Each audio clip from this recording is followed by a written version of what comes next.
Tell me what you did for your birthday. You went out to lunch with your wife? I took my children to Benihana. Oh, that's fun. Do they like Benihana? They liked it. Yeah. When they get a little older, I'm going to surprise them one day and be the chef there. I've done this program once before at Benihana where you can be the chef and it's so much fun. Do you know how to do those things? They have a little training course. And I did my training course for this years ago. I didn't tell any of my friends. It was my birthday dinner years ago. Sure. Then I come back with a chef's hat on. But they thought it was like a gimmick. I'm like, no. I'm cooking you guys the whole fucking meal. They thought it was a 1-second joke. During the prep, they have you do everything. They teach you how to do the shrimp tossing thing. They teach you how to do the volcano and the fried rice. All the magic tricks. The whole 9 yards. Now, bear in mind, at Benihana, there are multiple tables around. And the table behind us, of course, they didn't know that I wasn't the chef. They just thought I was the chef. So when we got to the rice part, and you make like the big beating heart, I, of course, made a giant dick, which the people behind me, my friends thought was hysterical because I'm a fucking 8th grader. Sure, of course. And the table behind me is like, is that a giant dick? And like, uh-huh. Exactly. And then when it came to the volcano time, I made 2 matching volcanoes. So I made it look like boobs that were on fire. It kind of had like the Madonna dress look from whatever she wore in the 90s. Cone bra. And of course I thought it was hysterical because again, I'm an 8th grader. The table behind me was just like, should we get our check? I don't know. Why are we still here? Quiet, please. Anyway, it was a lot of fun. So I'm going to surprise my kids with that at some point when they get older. 2.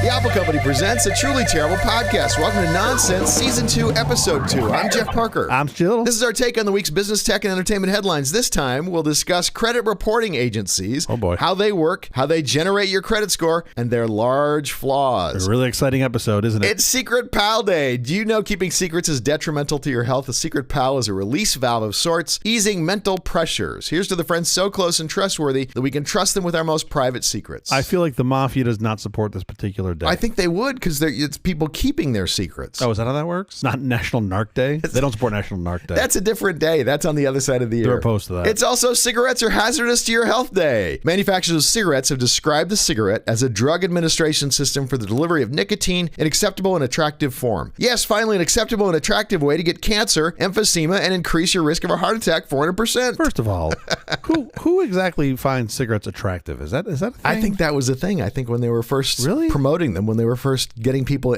interested in them, in manufactured cigarettes. There were cigarettes that were rolled up newspaper before that. Sure. That came from wartime when people would see others smoking tobacco and thought, let's try that. The line of Hearst menthols. Yeah, I think those didn't do so well. I love that the name of this day is Cigarettes Are Hazardous to Your Health Day. They were going to just call it Duh, but that was already taken. Isn't Cigarettes Are Hazardous to Your Health Day like every day? Is there ever a time when cigarettes are not hazardous to your health? This is the only day they're bad for you. How's your week going? Well, as I mentioned when we were getting set up, I took my 2 little rodents to Benihana. That was a blast. Sure. We somehow got through it. I'm not sure how, but we survived. And then I decided to spend my birthday doing 2 things. I replaced the glow plugs on my truck for the first time. I've never touched a glow plug before in my life. Which are like spark plugs? They're like spark plugs for diesel engines, which is super interesting. Okay. And of course, these, like all things in vehicles, are extremely easy to do, but getting to them is a fucking nightmare. Yeah. I really want to go yell at some Ford engineers for this. Anyway, I scratched it off my bucket list, so I felt good about that. So you never have to do that again? Who knows? The previous owner apparently had done it once because I noticed some parts that looked pretty new. Speaking of children, you have to get your passport renewed for kids every 5 years. Yeah, sure. So my oldest son was due for his passport renewal, so we did that as well, which was also very exciting to do on my birthday. How about you? How was your week? It's Consumer Electronics Show Week in Las Vegas, and I'm not there, so my week's going pretty well. Thank you very much. Remember when we used to really want to go, and we were look forward to it? Oh my gosh, I used to go to so many of those trade shows. That was like 2 of those, and then CES right behind it, and it's cold in Las Vegas in the morning. It's a lot of people, and it's a lot of lines. I remember being really fun. I'll tell you, the only reason I actually really enjoy seeing all the stuff, and I enjoy watching the keynotes and all that. The thing that makes me happy in 2024 is that I can mostly see everything on YouTube now. Oh, from better. The warmth of my office. And you don't have to walk the show floor, which is if you try to walk the whole thing, it's like 28 miles. It was fun meeting people, and you make friends, and that part was kind of cool. But I'm not sad to not be there in person. Sure. But I do want to say that I'm finally getting my new phone, though. Oh, you ordered your new phone. That's right. You got the iPhone 15 Pro? Pixel 8 Pro. Yeah, I actually got a real phone. Should be arriving in the next few I hours. thought you ordered a good phone. I didn't. Idea. Why would I do that? I ordered No. a great phone. Yeah, okay. Why would I stop at good? That's crazy. How many minutes from when you get your phone until it gets F-Droid installed on it? Is that the first thing you do? No, not even close. I mean, there are a few apps that I will put on it right away, but I'll be very. You can bump the backs of the Android phones together, and it transfers all your data and your apps and sets But you up don't. your phone. You don't support that. You don't support the phone bump at the back. I'll tell you what. I don't want the digital cruft, so that Sure. I could obviously look at my old phone and put everything back on it today. Sure. But I would rather just put in the things that I'm actually using as I use them to make sure that Totally. do I really use this app that Sure. much that I want. I used to do that, and now it's much like my email. Now I just give zero fucks. I just put it all on there, search out what I want, turn on the auto delete old apps I don't use, and just move on with my life. Let's get to our headlines. Consumer Electronics Show is in full swing. Some of the more interesting things that we've seen. Yeah. When you walk in, they have a mini sphere. Of course, because they need more press around that thing. It's pretty cool. Even the mini sphere, I have to say, is pretty cool. I don't know if you've seen video of it online. I mean, look, I think it's a neat idea. It's a neat promotion. It would have been way cooler if they had mini U2 performing in it. It's just the outside. It's not the inside of the sphere. It's just the outside. So they had like little AI U2 playing inside. Imagine how cool that would be. There's tons of AI all over the floor. Everywhere you look, everything is AI, except in the orange juice. Tropicana came out with a thing. They're promoting AI-free orange juice from Tropicana. Yeah. I can't even say it. Imagine Tropicana if you got rid of the A's in the eyes. Yeah, it's easier if you see it. He took the A and the I out, and it's an AI-free orange juice, which ironically, though, has achieved self-enlightenment. So when you open up, it will tell you not to drink it. Electric motorcycles with 200-mile ranges. That's pretty cool. My concern about these, because I really do think motorcycles are a great play for EVs, but they make no noise. They have to add the noise. They actually have to add the noise. But it's still not loud enough, right? I mean, the old adage in guys that ride is loud pipes save lives, right? Like that's what folks would say. So you want to be loud because people don't see you, so you want them to hear you and at least know that you're there. And these bikes are typically dead quiet, even with their little noisemakers on them. You don't know they're there, and I find that mildly concerning. LG and others are showing off transparent TV screens. Have you seen the transparent TV screens? Well, no, I can't see it. It's transparent. They actually, when they light up pixels, like they have one where like this waterfall is coming over. Yeah, before the waterfall comes over, it's transparent, and then the water comes and fills. It's really neat. Fills the screen. Yeah, I think actually these are pretty cool. I think these have some interesting applications, especially interesting. I think as displays. I'm not sure anyone would want one in their house. I don't know, man. Let's see. I think it's a little hypey, but I could see it being a thing. I think there's something really compelling about a TV that is not a TV when it's off. Yeah. So like the ones that show art kind of disappears. Yeah, this to me is like the next version of that. It's awkward when you have a 85-inch piece of quote art on your wall in front of your couch, but I think it's interesting if it's just like glass. Have you seen Bali from Samsung? Yeah, I think this is great. It's a bowling ball sized AI robot with a spatial LiDAR sensor. You get 2 drinks in me and I'm definitely going to try to bowl with this thing. There's no doubt in my mind. It's got a 1K projector built in for movies, conference calls, shows your computer screen, shows the headlines. It talks to your smart home devices and your dumb ones via infrared. It sends text messages and you can control it by voice. I mean, look, I think the idea is cute, mildly compelling. It's fun. It's a little AI guy that follows you around. It's nice. Now, if you go upstairs, it can't go. I was going to say, it follows you around until you have to cross a threshold, and then it's like, cannot go in there. How long can the batteries possibly last? A couple hours, and then it's got to be drained. I mean, projector ain't taking up much. It's got little tiny wheels moving around. It's not like it's your Roomba sucking stuff up. Although I do like the idea of having a little robot general in your house that can control the other robots. And tell the Roomba to go. Yeah, if it sees dirt, tells the Roomba to go clean it up. It can follow around your pet when you're not at home, and it can give you images of your dogs. You know, my dog would be sleeping. Actually, my dog would probably be tearing the Bali apart into pieces. I'd come home and there'd just be Bali strewn everywhere. Why would you set it to terrorize your pet? Mostly, I think if my pet did not destroy it, it would just be mostly video of my pet sleeping. I would imagine, sleeping, yeah. Or secretly my pet is throwing big parties at the house when I'm gone and I don't know about it. Okay, I've been to a couple of them and they're barn burners. They're a lot of fun. Exactly. And man, does he get the bitches to come out. I would be very interested in a Bali, and by very interested I mean I would buy a dozen of them if they had that pet watch mode, but for my children. Just follow your kids around. Yeah, just follow, and then like have an AI, so you know when they're doing something bad, it knows to tell them not to. It's a nanny then. Yeah, they should call it the Nan-E. It's a Bali. It's obviously a knockoff of Wally. Sure. It's supposed to be available by the end of this year. They've been showing this thing. The first version they showed would look like a tennis ball. Did you see the first version? Yeah. It was a little guy. That was three or 4 years ago. There's so much stuff. Typically at CES, so much stuff is vapor. And then the next year, you're like, hey, what happened to Bali? And they're like, oh, no. We got a new thing now for 2025. And they just just gloss over the thing they're supposed to release. Well, some things are glad they're vapor. Sony had an electric concept car that you drive with a PlayStation controller. Terrible idea. Let's let that be vapor. Just like in the top right corner of the car, does it show you the number of stars you have, like in GTA? Like you run over a cop and you get 2 stars? That'd be pretty cool. I'd be into that. Tons of mixed mixed reality headsets this year, like Apple Vision Pro and Microsoft HoloLens. Sony has one. Yeah, I'm actually way more intrigued by these than I thought I would be. I'm pretty convinced I'm going to be an early adopter. Because you like them for air travel. I think air travel is a great use case. I think there's a world I can see your everyday information interaction use. Like instead of staring at a screen with a keyboard, I could really see that being a thing. Mini LEDs are coming. Quantum TV mini LEDs are all over the place. LEDs that are an order of a magnitude smaller than other cool. LEDs. So you have much higher resolution, much brighter screens, better contrast, all that. I do love when the marketing department gets to these though, and they're like, the bunch of the nerds in the back have figured out how to do whatever, these mini LEDs that are super small. And the marketing department's like, what's a nice hype word we can use? AI's already, let's use quantum. Let's throw quantum in there. Quantum. No one's talking about quantum. TCL has one that's 115 inches. It's a lot of inches. Do you even know how big that is into your fancy dancy SI units? They give it to you in inches, so I gave it to you in inches. Hello. That is not the worst proposition I've ever heard. All right. What time should I come over? Amazon is laying off several hundred employees at Prime Video and MGM Studios. Another Amazon business unit, Twitch, is laying off 35% of its workforce. 35% is a real number. That's a lot of people. In January of last year, Amazon laid off an astounding 18,000 people from its retail and recruiting divisions. So what have we learned? Apparently January is cleaning house month at Amazon. That's not necessarily a bad thing.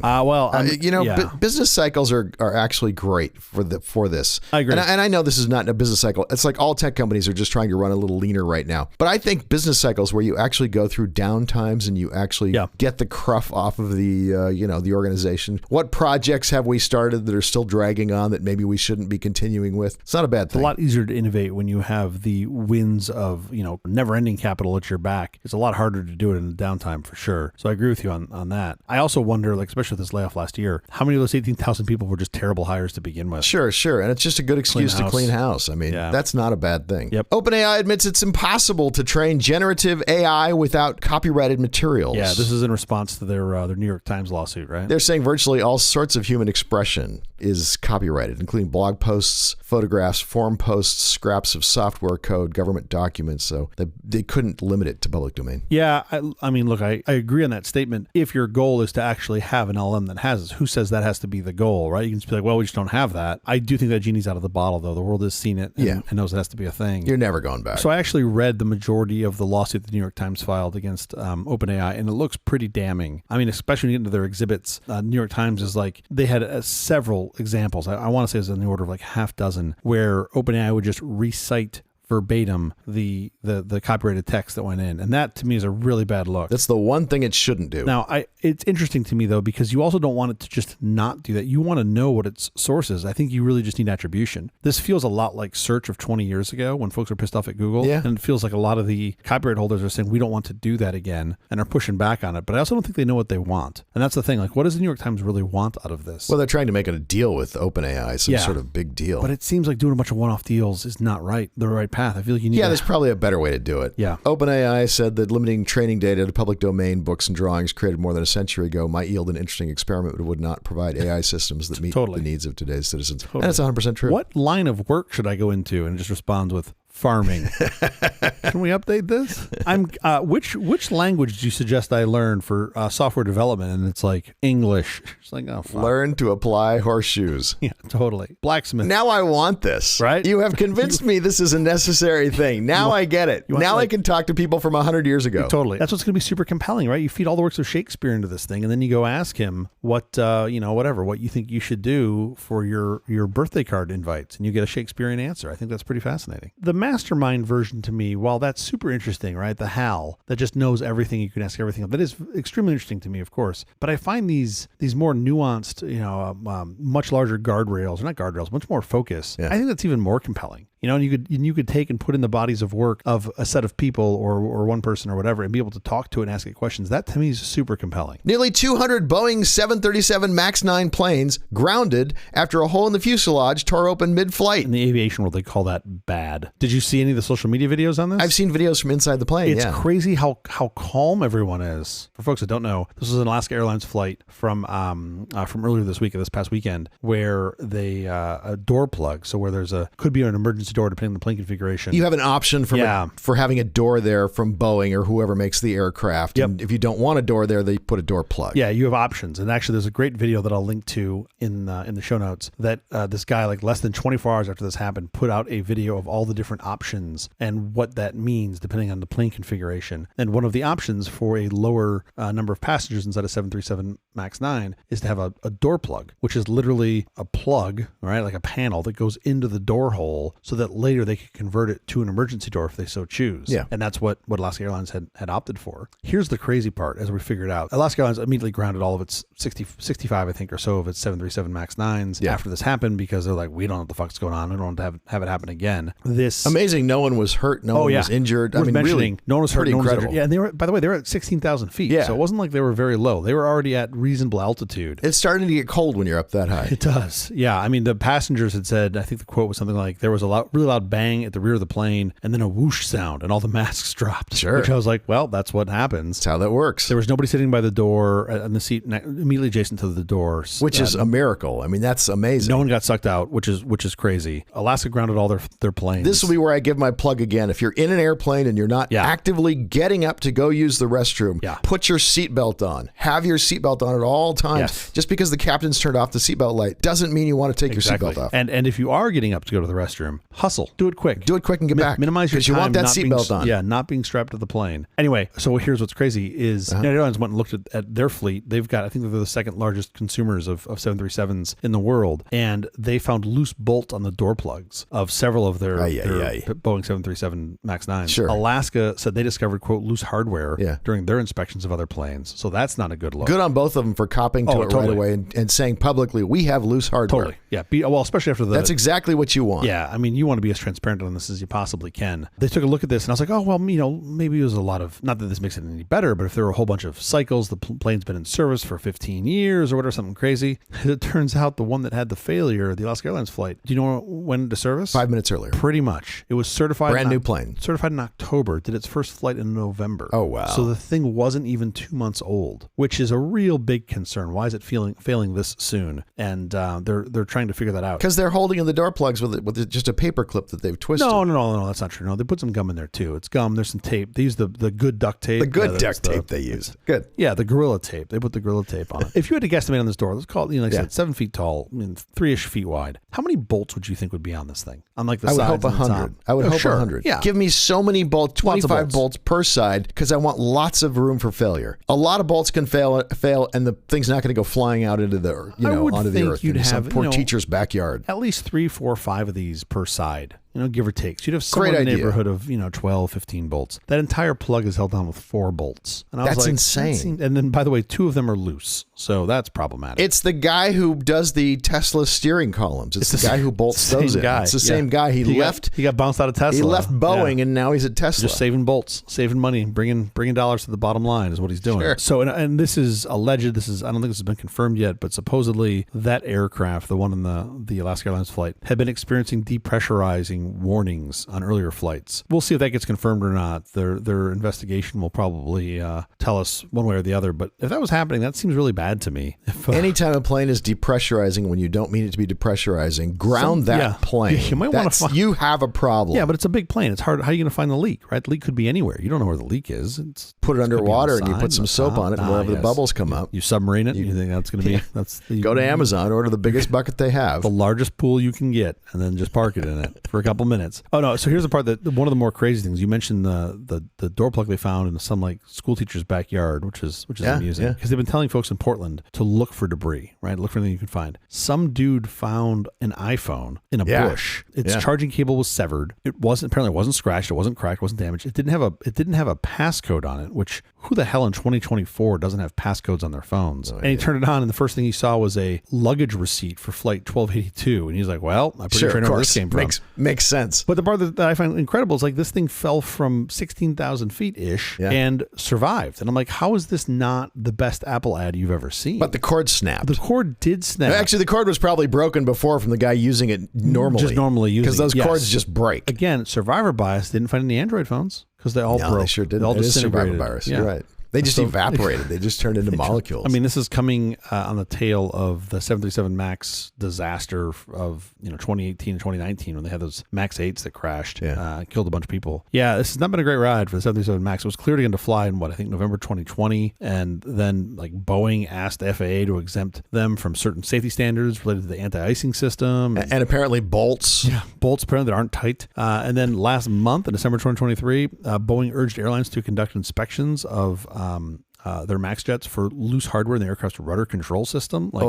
These are all kind of important parts. And I feel like maybe just recall the fleet and go over each one kind of carefully. You're talking about thousands of planes. Oh, really? I didn't know there were that many. Oh, thousands of planes. Only 200 have been grounded. How come we haven't grounded all of them? Well, we're talking about 737s. You're talking about MAXs. That's a lot of planes. Right. That is I'm virtually certain it's thousands. I think 737 MAX 8s, they've delivered something like 4,000 of. It's incredible. It's a large number. It's definitely not hundreds. It's way more than hundreds, which is how we get to thousands. It's after hundreds. Elon Musk fired back at a Wall Street Journal story about his drug use. Experts say the reported combination of substances would be hugely risky if true. Did you see his actual response on this? Like what he said? What did he say? I thought it was interesting where I would think if somebody accused me of doing things that I didn't do, I would say, I didn't do those things. Right. But that wasn't his response. His response was something along the lines of, whatever I'm doing, I should keep doing. And then that's exactly what he said. Further, he was like, well, I've passed random drug screens for 3 years at NASA's request. And this was, I think, that was after he smoked the blunt on Joe Rogan. Yeah. Exactly. So NASA was like, hey, we need random drug tests for 3 years. And he cited this as reasonable evidence of him not doing drugs. And it's like, but wait a minute, that was in 2018. 3 years after that takes you to 2021. What about the last 3 years? Yeah, What happened there? And you've been crazy the past fucking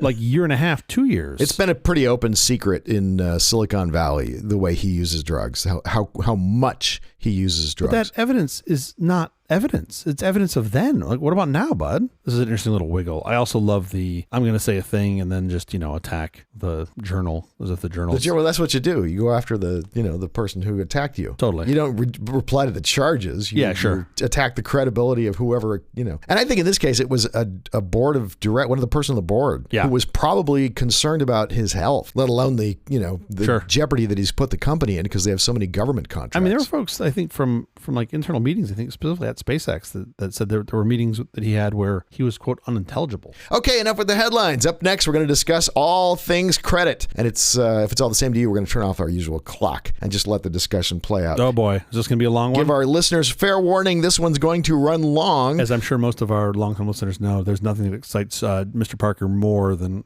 credit. I just can't wake up in the morning without looking at the 10-year treasury rates. Oh man. Can you? We're up 1 bip. Oh man. Hallelujah. It's incredible. All right, I'm going to go into this eyes wide open. Let's see what happens.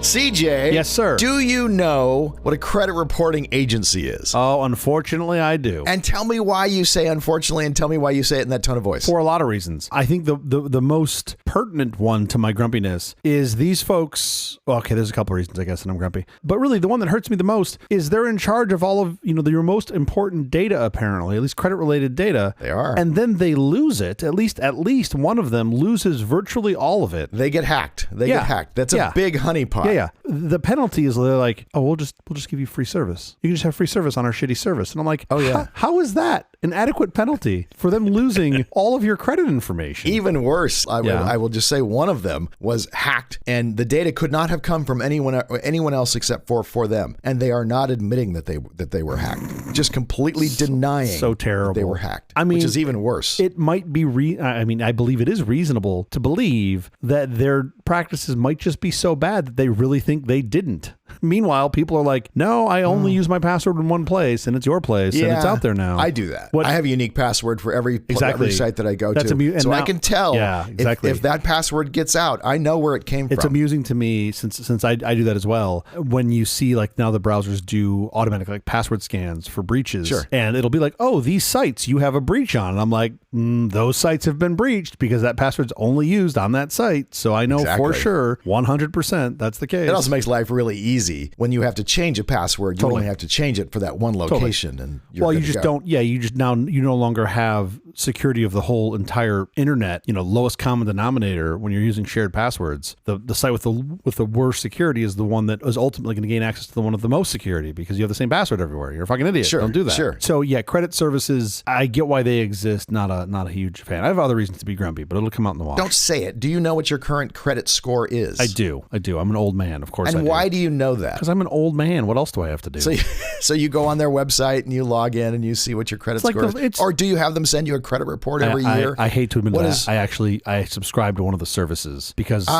see, we can talk about that too. Yeah. But those services. Truly, it's like being an old man. It's just like the weather. It's like you wake up and it's like, what did I do? I look at the fucking weather. I went, it's going to be 41 today. Oh, it's cold. Same thing. You're like, my credit score. In my case, in Celsius, it's going to be 7 degrees today, so it's going to be cold. Exactly. You have less variation since you're 35 kilometer per hour wind. It's going to be windy and freezing. You do not do wind in kilometers per hour. I actually do have wind in kilometers per hour. That makes no sense. I speak miles per hour as well. I'm not. You kind of have to. Knucklehead, but I do prefer seeing it in kilometers per hour. Yeah. Americans' household debt is currently north of $16 trillion. Wow. That is unsecured debt plus home loans, etc., and all that. Wow. Home loans are fairly secured. Sure. Your house is a self-collateralizing asset. Yep. You borrow a loan to buy your house, and if you default on your loan, the bank can take your house. Sure. That's pretty straightforward. Yep. Mortgage debt is around $11 trillion of that number. Okay. Credit card balances are somewhere around $15 billion. Okay. Which sounds large. Don't panic. There's around 340 million of us. So we each owe somewhere around $44. That number actually sounds low to me. $15 billion is it? That seems super low. That's credit card debt. Okay. Yeah, it seems like, Warren Buffett could finance all of it multiple times. So if household debt is 16T and mortgages are 11T, that's 5T. There's a lot of other secured and unsecured debt, home loans, home equity loans, vehicles, Yep. some degree of secure, not quite like credit cards where you're just out dangling in the wind hoping people pay you back. But it's only $15 billion. So they're just not making much money on that. Even if you run 25% juice on that, that's not a lot of money. And they do. And they do. Yeah. They do try to run very high juice on that. Interesting. Yeah. Today I learned. Why do lenders think that someone is going to pay their debts back? Do you have any idea? Yes. So you'll give them more. This is the crack cocaine theory of finance. Well, the hope is that you're not going to pay them back. The hope is you're going to pay your minimum payment. The hope is you're going to pay them very slowly. And pay the maximum amount of totally. Pay the maximum amount back to them in interest. Yeah. But yes, in the US we have what we call consumer credit reporting agencies. In the United Kingdom, they're called credit reference agencies. In Australia, they're credit reporting bodies. In India, they're credit information companies. In the Philippines, they're special accessing entities. They're called different things all over the globe. I do not know why. This has been Synonyms 2.0. Thank you for I'm going to call them, I'm just saying this, so that I'm going to call them credit reporting agencies, just so we all can be talking about the same thing, even though that's not necessarily what they're called in your country. They all serve the basic same function. Can I use a different vernacular? Can I just call them assholes? In our conversation, you want just assholes. Okay. You say credit reporting agencies, which by the way rolls right off the tongue, and I'll just be like, oh yeah, those assholes. Yeah, I love them. They're great. Magically, your credit score will be 300 tomorrow. Oh, it's going up.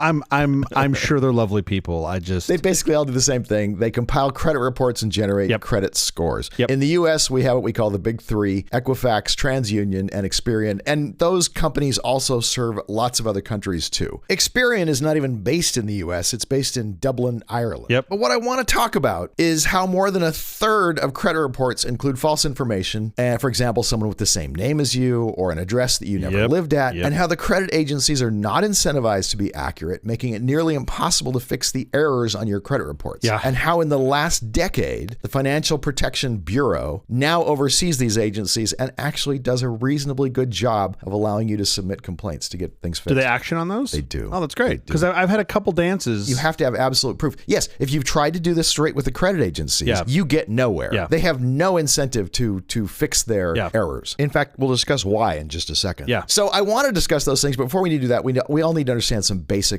of credit reporting agencies. If you have a complete and full understanding of credit reporting agencies, you are dismissed. This is for everyone else. I'm sure the vast majority of the world who I does want to translate this for the people that speak my vernacular. If you're a proctologist, you can just skip to the end.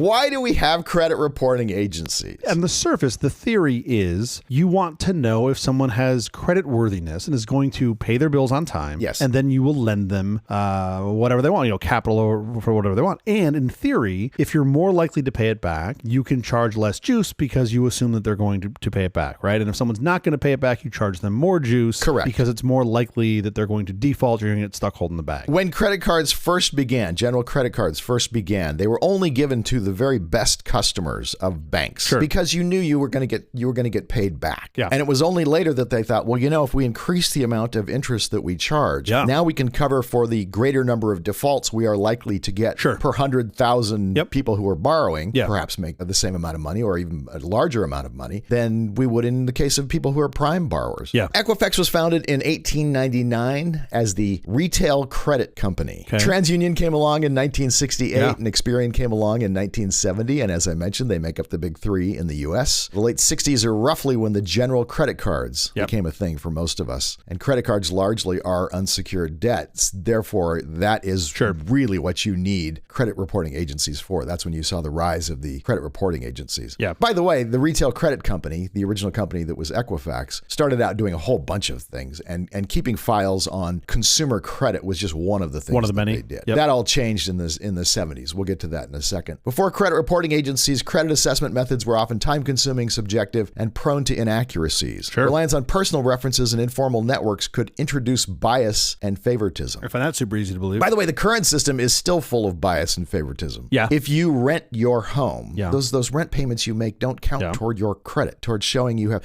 You can make those payments perfectly every month in full, right on time. It doesn't help your credit. But if you have a mortgage, every single payment you make on time, it all helps your credit. I always find it funny when you do these things, and I feel like I'm now, what I'm going to say next is like me trying to stand up for the credit agencies, which by the way is pretty far down the list. It's hard to do. I might be more likely to stand up for Tesla or Elon before the credit agencies. Exactly. But anyway, I understand, especially like the give and take for the banks. The banks that hold the notes are going to be incentivized to report the information on the note holders because they're also going to want to use the service to find out if they should lend you money or not. I wonder if with renters, that's a little harder to do because you've got to get the landlords to report that information back. Obviously, they would want to know this as well, right? They pull your credit before they... Some landlords will do that. Most do not. But that also, that's a lot. You get a lot of tenants, and I wonder how much that could be. What you can do in some cases, if it's not over your limit, is you can pay your rent with your credit card. Oh, interesting. And then you get an accurate record that you have paid that rent and paid on time. You get some credit for it because now you're showing that you're turning that over every month. Correct. And all you're doing is moving money. Sure. You're just moving money a slightly different way. Instead of writing a check, you're putting it on a credit card. Yeah, and you're taking 3% out of your landlord's pocket. That's what you're doing. I was thinking back to when I used to pay rent 1,000 years ago, and I would write a check. I would actually write a piece of paper, this slip of, and then send that through this thing we had called the mail. I just assumed you took 2 chickens to the town square. You would think. That's how I thought it worked for you back then. A good friend of mine on Threads just over the weekend was like, he was something like, winning at life is writing your first check of the year with 2024. Like that was like the joke. Sure. And within minutes, one of our other friends was like, writing a what? Like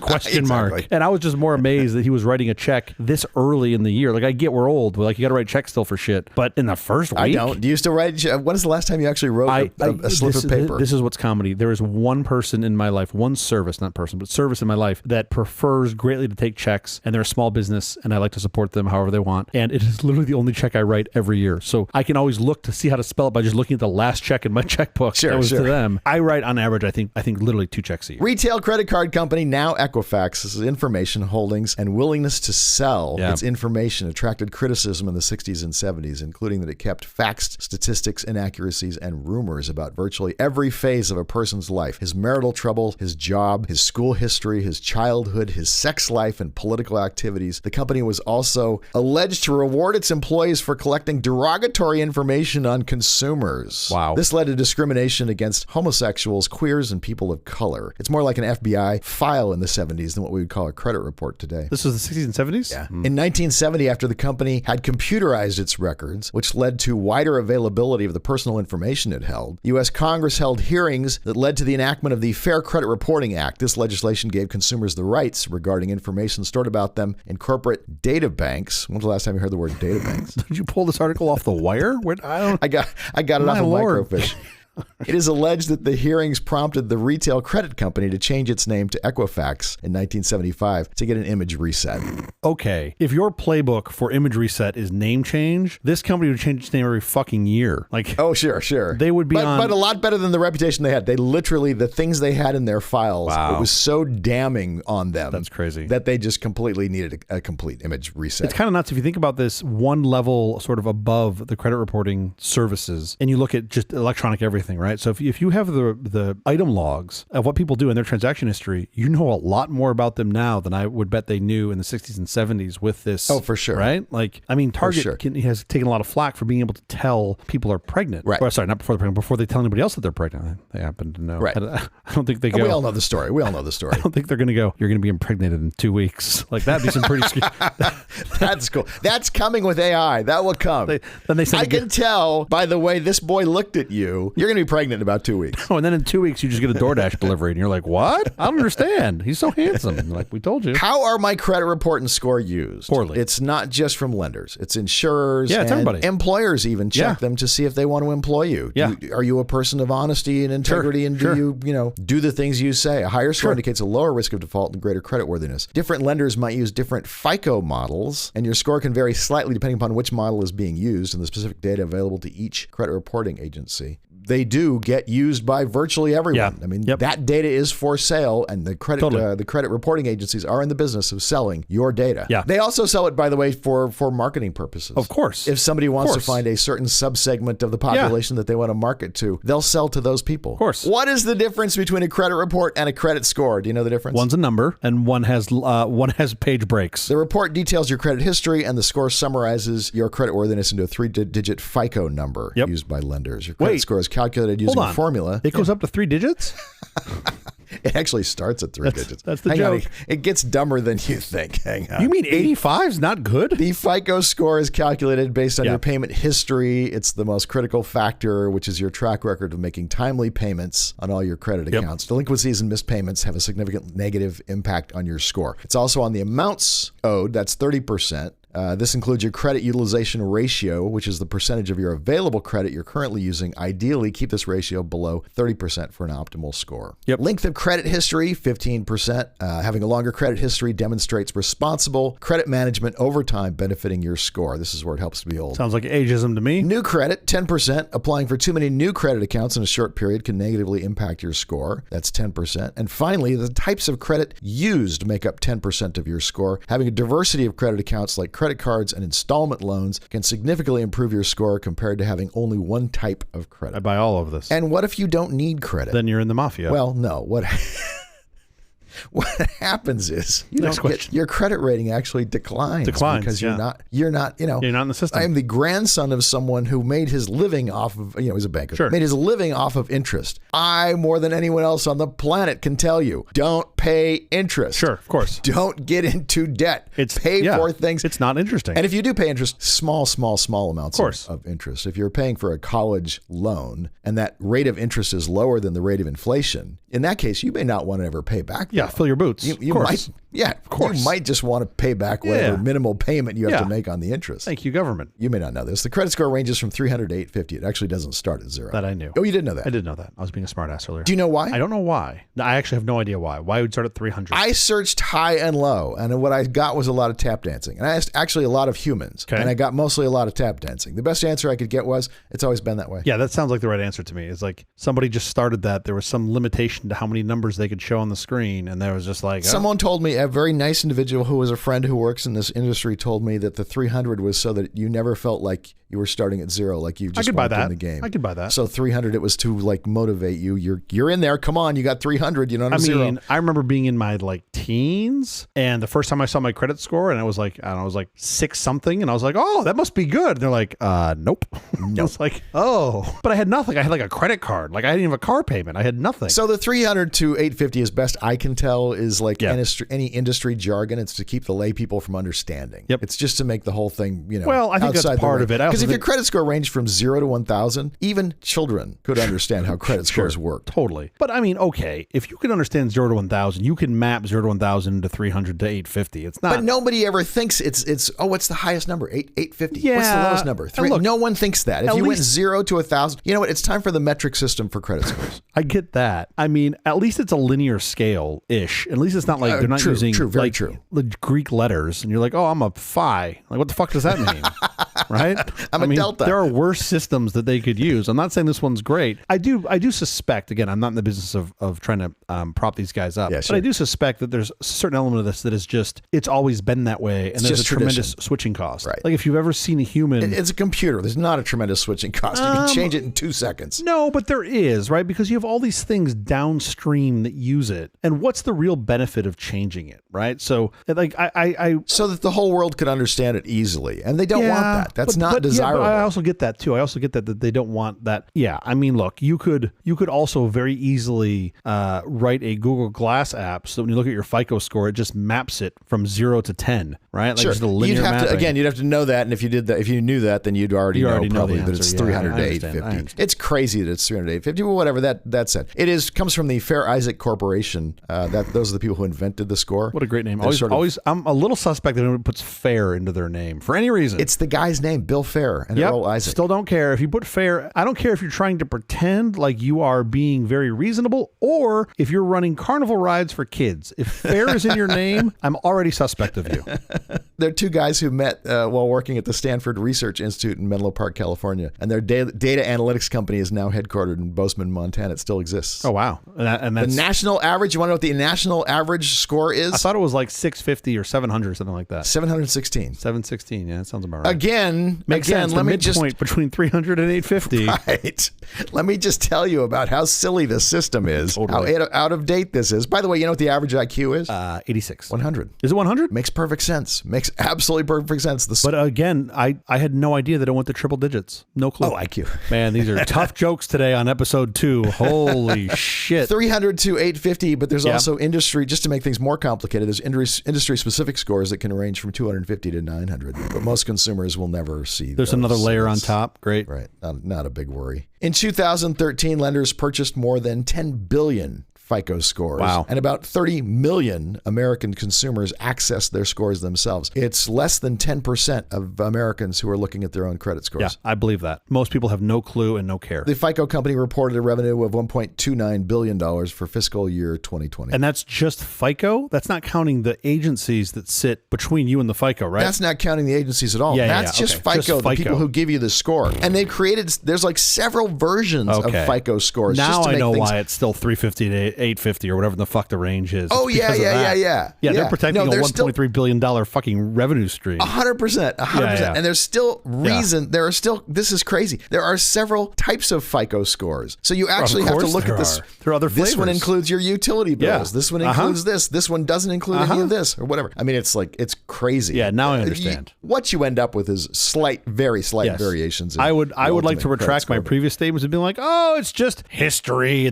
No, they're making $1.3 billion off data obfuscation. That is the answer. Right. That's exactly right. That's exactly right. It's all about data obfuscation. Yeah. Literally, you and I could spend 15 minutes and put 3 lines of code into GitHub to be like, well, we could all just use this. And be done. And be done. Sure. 100%. We just open sourced FICO. Here we go. And it should, by the way, this is my entire conclusion is the whole thing should be open source, but we can come back to that in a second. Sure. I want to just say this will blow your mind. Fannie Mae and Freddie Mac did not begin using FICO scores until 1995. What? Yeah. What did they use before that? These people hold every mortgage in the country. Right? How big is that? That's got to be. Did you see and the they did not use $11 FICO trillion? scores until 1995. You got to understand that with over $4.3 trillion in assets, Fannie Mae is the largest company in the United States and the 4th largest company in the world. Freddie Mac is ranked 45th on the 2023 Fortune 500 list of the largest United States corporation by total revenue and has $3.2 trillion in assets under management. So now, by comparison, we always talk about how big Apple is. Apple's total assets are in the neighborhood of $350 billion. Wow, that's crazy. So they're a 10xer if you think about those as assets. Yeah, exactly. So wait, before pre-1995, did not use FICO scores. were they basically just like SSN? Like you're just like, you are a citizen, therefore you get loan. Was that the math? They were more looking at what looked like FBI reports. Really? Things you did and places Was you it their went, was it their who own your friends? By the way, the banks still want to see who your friends are. When you sign up for your bank app, they can know more about your credit by pulling your contacts data and seeing who all your friends are than they'll necessarily get from your credit report. That's awesome. I hope I'm just an anchor in all my friends' credit. Just drag it down. May or may not be. Just drag it down. How do credit reporting agencies make their reports? How do they get all that data? Using crayons. The word they use in the industry is called furnishers. The primary source of information comes from furnishers like banks, credit card companies, lenders, and debt collectors. Basically anybody that holds a note or something on you. Yeah. They are legally obligated.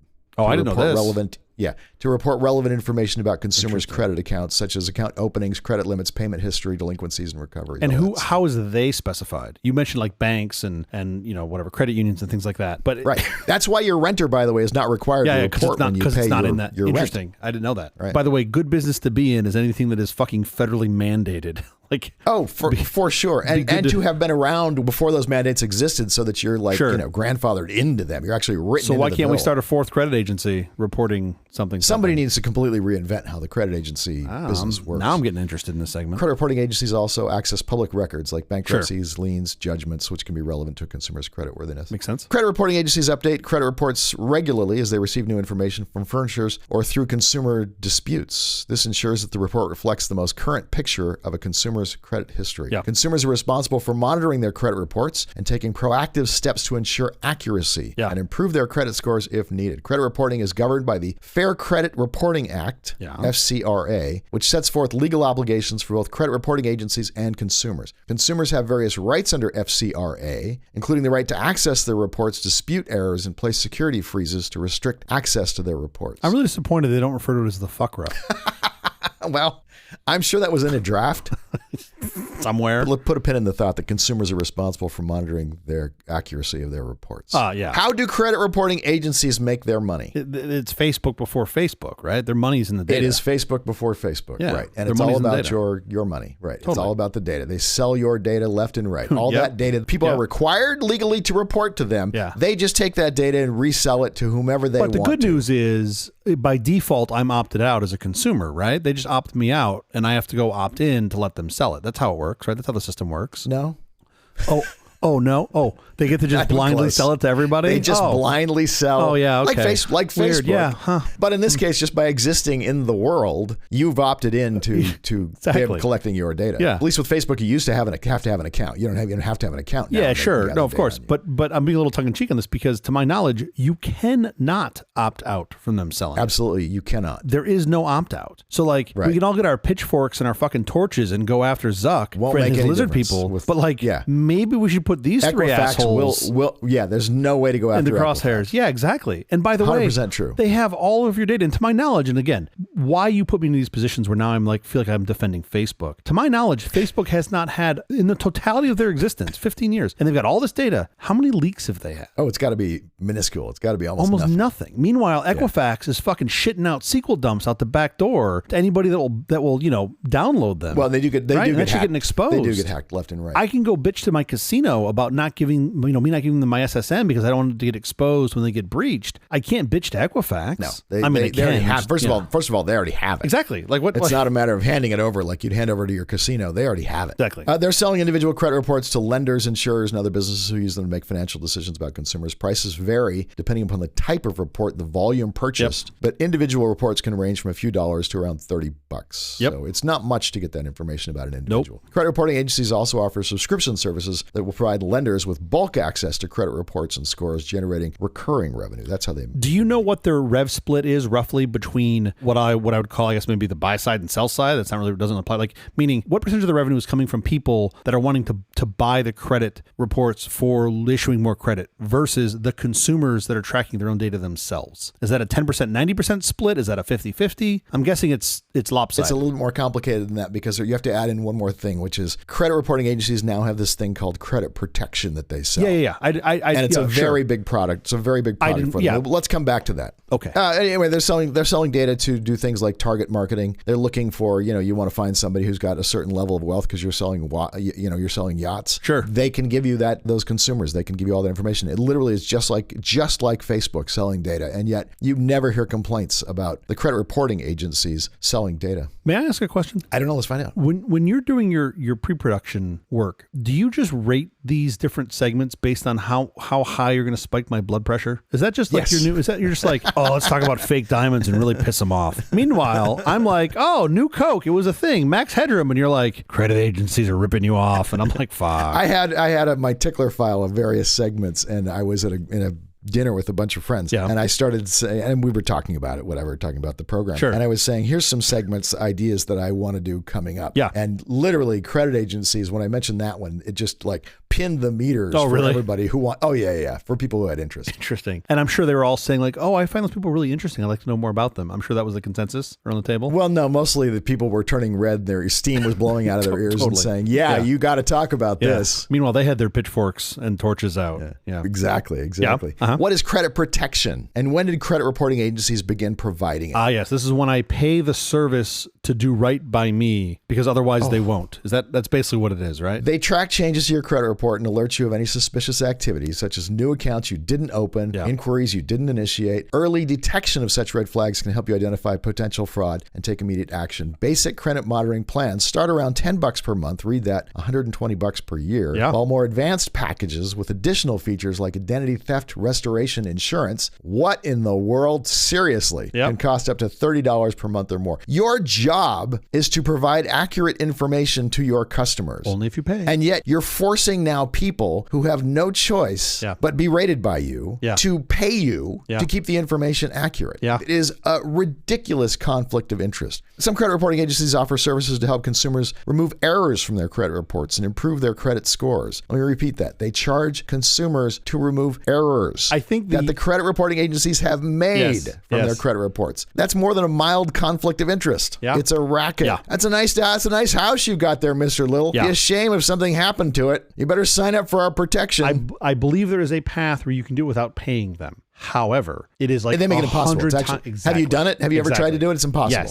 Yes, I have. And do you want? All they do is steer you toward their protection services. Do you want to know what the result has been? Nothing. You can't make them budge. You can't make them do anything. No, not nothing. There has been a scalar result. There's been an actual finite result of my experience trying to deal with shit like this. Oh, I just fucking subscribed. I was just like, Most people will just cave because the pain is too high. Exactly. And they're just like, and it's like you pay the thing, and then you just do this, and then I just don't have to worry about it, and it's just in one place, and I can lock it and unlock it and do all this shit. And like, it's just a better dashboard, and it should all be free, right? It should all be totally free. 100%. It should all be in a dashboard that you can access 24/7, 365, as much as you want or as little as you want. It's insane. The rules of credit reporting agencies are just from a bygone era. Yeah. It's crazy. What is identity theft? You probably know. Sadly, yes. The first I remember of identity theft was from the film Midnight Cowboy in 1969, which features a character who uses stolen credit cards. I didn't remember that part of the film. I saw this film with you, and I don't remember this. And that's 1969. That's credit cards had become kind of popular by then. Sure. So, and the credit reporting agencies were, most of them were,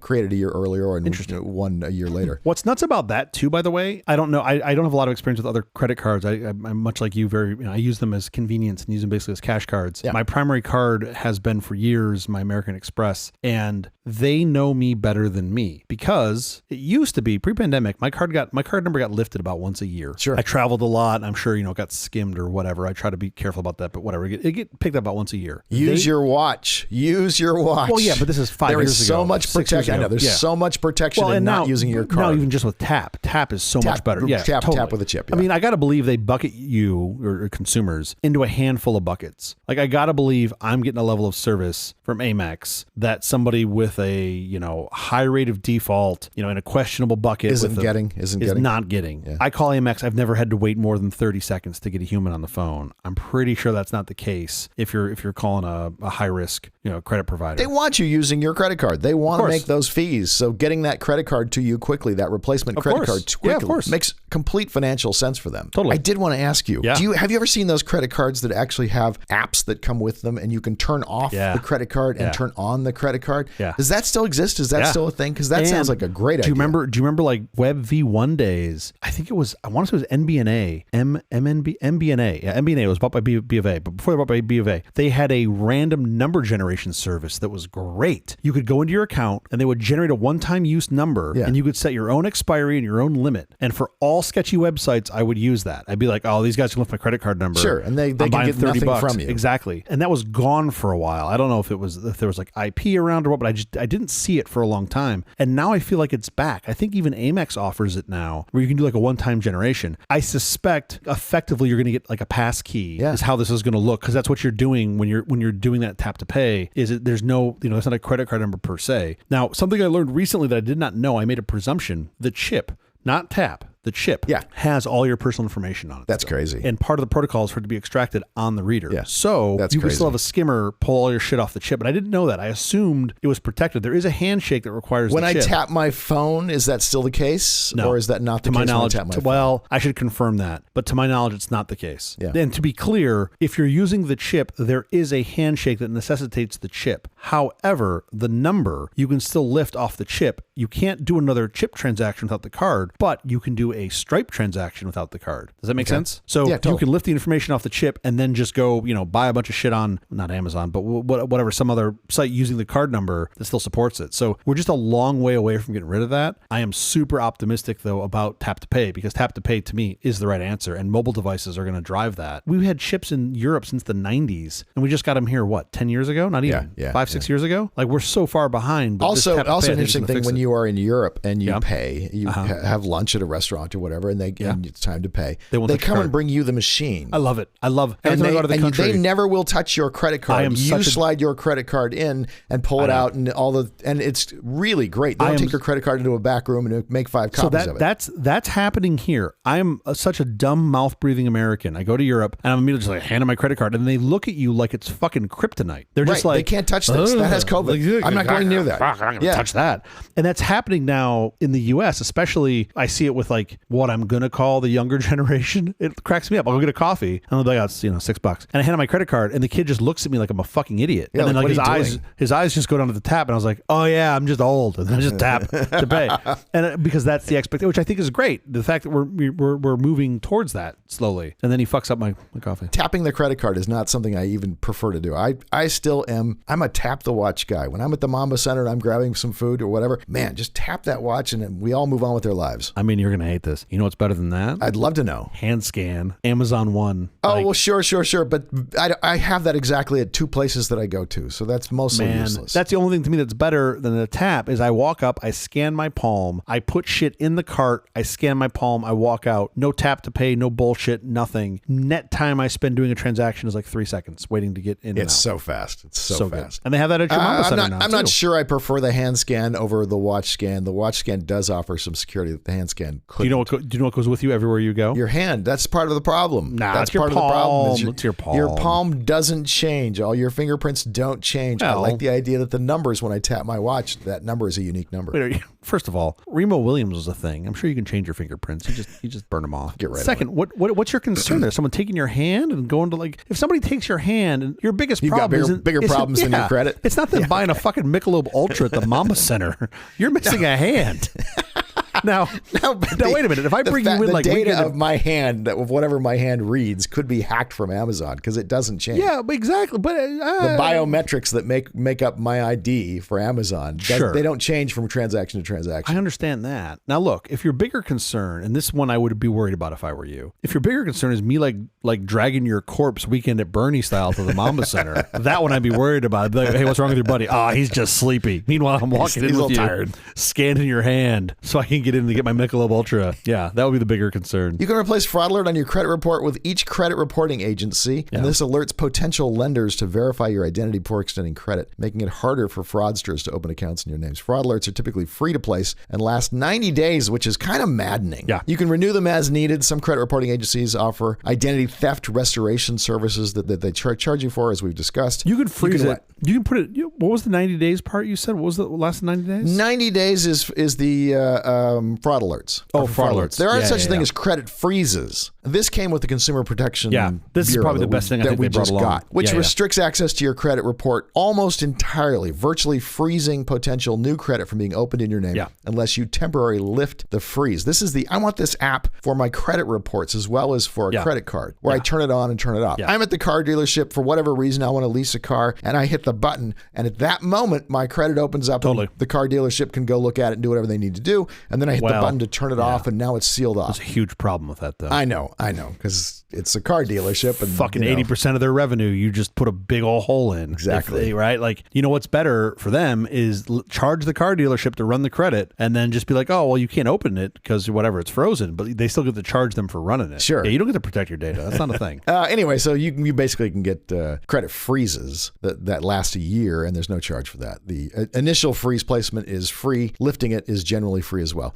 Some states have fees for placing subsequent freezes after the initial one, so do be aware of that. I didn't know that was a thing. I mean, I recommend to all listeners right now, you pause this show and go freeze your credit at all three bureaus right now. This problem is kind of interesting. This was a couple of years ago. We were getting our family was growing and we needed a bigger car, and I knew exactly what I wanted. Fucking hate car dealerships. And I went in, they had the exact vehicle I wanted. I knew the VIN, the whole 9 yards. And you get the fucking person on the floor that lines you up. And I was like, this is going to be a dance. And I told her, I said, look, I want to buy this car. Don't dick around with me. I said, you get one bite at the apple. And then she tried to dig around and came back and gave me a whole story. And because they're offering like 1.3% interest. I'm like, I'll take that money all day long. Sure. And she said, well, got to run your credit and blah, blah, blah. And I said, assume my credit is perfect. Right. And let's start there. And if it's not, then you can ding me on but let's just start there. Blah, blah, blah. And she went, and then she came back and gave me some bullshit about pricing. I said, okay, you just used your first bite at the apple. If you do it again, I walk. Like, that's it. Like this is like, if you want this sale, you can get it. Long story, not so long. She came back and later it was more bullshit. And then one of the things she said that really infuriated me, she was like, well, we ran your credit, it wasn't perfect. And I was like, bitch, you don't have my information. And more importantly, I get alerts on my phone when you do it. Right. And I didn't get an alert. Like, why do you think you can lie? Like, what do you really think I'm that dumb? And I just looked at my wife and I was like, time to go. We just got up and walked out. Yeah, sure. And I came back 2 days later and bought the car from somebody else. There are pretty good car dealerships, and if you want help, this is how I have gotten cars in the past. Yeah. Internet and fleet departments. Oh. Who literally just give you what you need. Totally. And you can That's what I ended up doing. I went through the internet door. Great. You don't do what some of my friends do and walk into the showroom with your checkbook and go, I'm buying a car today. Yes. I'm not leaving here without a car. Without a car. I would just like anyone here to take my money. Can you mark these things up more, please? I'm holding my ankles. Between me saying bitch and you saying hold your ankles, I think we got a winner. How do I get my credit report? You're entitled to a free credit report annually from each of the 3 major bureaus. Yes. Equifax, Experian, and TransUnion, meaning you can get 3 credit reports every single year. Yep. You can access them through annualcreditreport.com. If you need additional reports beyond your free annual one, there might be fees ranging from $5 to $30 per report. Yep. Again, this is how they make money. Note, you can get your report, but not necessarily your score. Yeah, they consider the score, quote, proprietary, I believe. You can probably figure out roughly what your score is just from looking at your report. It's not that complicated. I had this experience many years ago where there was an entry on my credit report that was not me, and I told them it wasn't me, and they're like, we don't care. Like, the credit agency didn't care. Yeah. So I dug in. It was sitting in collections. I dug into the collections company. They told me where it sat. And then as I dug in further, I went, oh, you fuckers, this isn't me. This is literally a different person. Yeah, sure. Same name? And because they didn't use the full name. No, they used the initials. Okay. They just used the initials. And I was like, so I told the collection agency they got it wrong. And their answer was, we don't care. They don't care. And I was like, you've got to be fucking kidding me. Like, I've proven to you, and they agreed it wasn't that they didn't care. I called the people that initially had the debt. They no longer held the debt. They sold it to the collections company. I called them and I pled my case. And I found the nicest woman on the phone. And I said, look, this isn't me. And then blah, blah, blah. And they put it on my credit. And this woman was so kind. She said, I'll take care of it. And I was like, really? She's like, I'll call the collections company. Like, we have a good relationship with them. We'll fix it. And she fixed it for me. And that woman is still on my Christmas card list a decade later. Sure. And gets a Christmas card from us.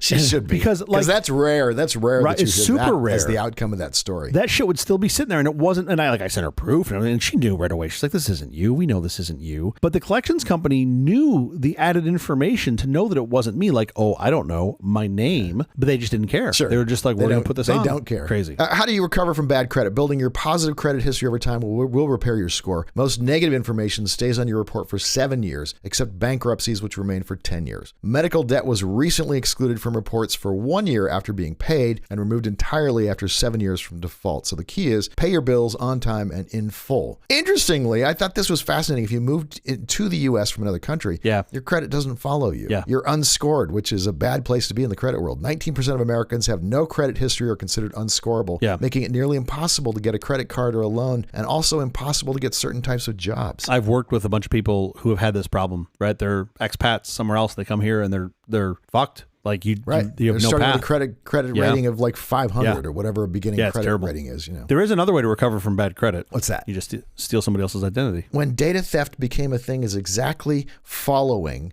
when credit reporting agencies started offering credit protection. Because it's all right there. Because it was like one served the other. It's a recipe for success. Exactly. How do we get people to sign up for our credit protection? Well, we just have a looser hand on who we allow to use that person's credit. We need you to prove that it's you. So we need your date of birth and your SSN. And then meanwhile, the credit report has your date of birth and your SSN or whatever the identifiers are. I always love this. I don't get these much anymore, but I'd every now and again get the phone call and they'd be like, where did you live? Which one of these streets did you live on? Like, they're basically trying to get through the credit CAPTCHA. But I'm like, nope. Credit reporting agencies have system flaws, and we've talked about some of them. Yeah. Paying your mortgage on time, paying your rent usually doesn't, unless you pay with a credit card. The size of your bank balance and other cash equivalents don't count. Neither do your stock nor real estate holdings. You would think if someone has $100 million in liquid assets, they would have a much higher credit score than someone who has zero. But for whatever reason, they've not engineered the credit system to work that way, which is nuts. Not in their best interest, I guess, right? I don't know. Why would that be? Because if somebody has enough assets, liquid assets, then you don't need to know what their credit's like because they've got the cash to obviously more than cover anything you're going to loan them. What's more important, money on hand or the fact that you pay your bills? Well, I think both are very important. Of course. You would think money on hand tells me that no matter what, I can come after you for those payments if for some reason you don't make them. Yeah, but liquidity is just can go through your fingers so quick, right? Like, I mean, I can look at how long you've had that liquidity. Exactly. I can look at the term of your bank account being at such a level or whatever. Then it gets complicated. Yeah, then it gets complicated, I think, right? Like, I'm not disagreeing with you, but also I'd like to not give up that information if at all possible. They all have it. They're all passing I get it. around. No, I get it. I totally get it. All right, we have to get out of here. But quickly before we do, have you seen or read anything good this last week? Well, now I feel like I need to go watch some more Experian videos based on this segment, but that's neither here nor there. Did I see anything good this week? Well, for sure it wasn't the Golden Globes because I watched the tail end of that and I thought that was a train wreck. Oh, you should have seen the beginning. It was a bigger train wreck. Was it a bigger train wreck? Well, I'm not going to Google that. But I did, as you know, I'm a total nerd. I did watch an incredibly interesting video. I'll put it in the notes that breaks down the mid-cabin emergency door options on 737-900ERs. Yeah, you mentioned that. So this is in response to the Alaska flight. What's crazy to me, the 737-900ER, I don't even really think this plane should exist, to be quite honest, because what Boeing has done is they've taken an airframe that's been around forever and is super well known, and they've just kept making it bigger and longer and bigger and longer. Mm-hmm. I am shocked at how many configuration options there are just for these doors on the 737s. And what's even more shocking to me is that this event happened, last week, and within 2 or 3 days, there were these really well thought out, well explained videos. And this is it's like a 30-minute video that walks you through every single aspect of these plane configurations and why things happen. And I don't want to give away what it gives out. We talked about it earlier in the top of the show, but it's super interesting. So I'll put it in the notes. And if you're a plane buff, it's worth 25 minutes of your time. I'm totally going to look as soon as I can because that's my thing. Oh, you'll love it. How about you? Did you watch any other airplane tech videos? Not airplane, but I do want to recommend David Beckham's meteoric rise from humble beginnings to global football stardom. From his early days at Manchester United to his international career with England and his successful stint at various clubs worldwide, director Fisher Stevens captures the essence of his sporting prowess. David Beckham's documentary is not just a celebration of his incredible sporting achievements, but also a testament to his character, his humility, his gratitude, his commitment to making the world a better place, make him not only a sporting icon, but also a role model for aspiring athletes and individuals alike that one must never give up during moments of adversity. England was cruel to him. You should see this. It's actually great. And the media tried to destroy him and his family, but they came out on top. Beckham on Netflix now. That sounds great. I got to say, your reviews are always just a little bit better than mine.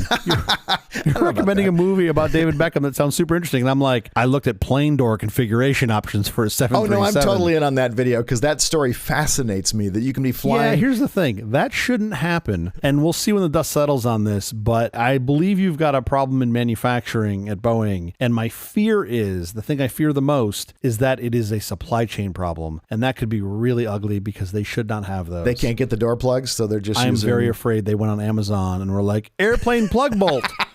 2 days. And they just got that and put those in. And didn't bother to read the reviews. Yeah. Blows out all they the did. time. The reviews were like, best airplane plug bolt ever, signed Airbus. And they're like, oh, yeah, that's real. So, yeah, that's my fear because you really, like, you know, especially for military stuff, you know, the metallurgy, you know where the metal came from. Like, yeah, sure. Anything like that that's made. And my fear is here that there may have been some problem with supply chain. And because if that has happened, you now have a very large web of shit you have to clean up. And that okay. I'm making a worst case assumption that it's not just those bolts. If the supply chain is infected, what else could be covered? What other parts? What other planes? Is this systemic? I mean, there was a plane, you want to talk about nerdness. There's a fascinating video that I think would even bore you to tears about one of the failures on these Rolls-Royce engines on the 787s. I'm sorry, no, on the A380s. There was a misalignment in the drilling of an oil pipe. You should do a segment about it. You know, when I come in at the end, I start asking you about what you've seen or read that's any good. You know, we're going to the end of the show. We're closing. Oh, I'm not starting a new segment now? If you're going to launch a new segment, Is this the end? Probably not the place to do it. I should really listen to this show every once in a while. I really don't know how it works. That is the episode. Thank you for joining us for all of this nonsense, mainly about planes. A truly terrible podcast from The Awful Company. Visit us on the web at nonsense.productions. I'm CJ Little, the plane guy. I'm Jeff Parker. And if you like this program, please follow, download, subscribe, and like at Apple, Google Podcasts, Amazon Music, iHeartRadio, Spotify, our favorite Overcast, or wherever you may get your podcast from. You know, you can only get Overcast if you're on an iPhone. Why would you be You say it every week like you know, the rest of us can get Overcast and we can't. Anyway, I recommend go look at the podcast players that are available at podcastindex.org. Special thanks to our floor director, Josh Deutsch. Listen, trade in your shitty Android phone. Go buy a real phone and get Overcast. Okay? I mean, we'll be here every Thursday morning for more nonsense. Join us.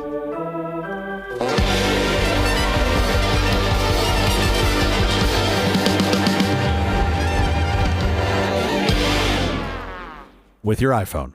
Join us on your iPhone. All right? Look, Tim needs a new car. Okay? So everybody's got to buy something. He needs a new Ford Fiesta or whatever the fuck he drives. Probably not a Ford Fiesta if I had to guess.